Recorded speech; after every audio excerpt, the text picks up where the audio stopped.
নমস্কার বন্ধুরা, আজ বৃহস্পতিবার নিয়ে এসেছি নতুন একটা ভিডিও। এই যে আম দুটো দেখতে পাচ্ছ, এই আম দুটো আমার মেয়ের মিস দিয়েছে, কাঁচা আম। তো এটা দিয়ে আজকে ডাল হবে। আর আমি ঘরে যেয়ে দেখছি ছেলে পড়াশোনা করছে। আর এদিকে আমি পেঁয়াজ ভেজে নিচ্ছি, কেননা এই পেঁয়াজ ভাজাটা দিয়ে আজকে আলু সিদ্ধটা মাখবো। আলুটা প্রেশারে আমি সিদ্ধ করে নিয়েছি। আর মেয়ে পড়ে এসে স্নান করে নিয়েছে, করে জামা কাপড়গুলো তুলে নিয়ে আসলো যেগুলো শুকিয়ে গেছে। আমি এবার আলু সিদ্ধটাকে মাখছি। এখানে দুটো শুকনো লঙ্কা ভেজে নিয়েছি। এবার ভালো করে আলু সিদ্ধটাকে মেখে ওদের সকালের খাবার খেতে দেবো।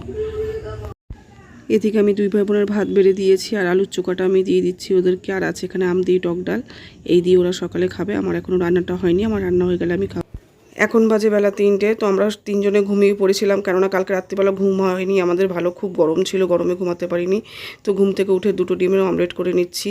এই অমলেটটাকে এবার 3টে ভাগ করব, করে আমরা 3 জনে খাবো। তো আমি ভাত বেড়ে নিয়ে চলে এসেছি। দেখতেই পাচ্ছ সকালে যা খাওয়ার ছিল তাই, টক ডাল, আলুর চোখা, চচ্চড়ি আর ডিমের অমলেট। তাহলে আজকের ভিডিওটা একটুখানি কেমন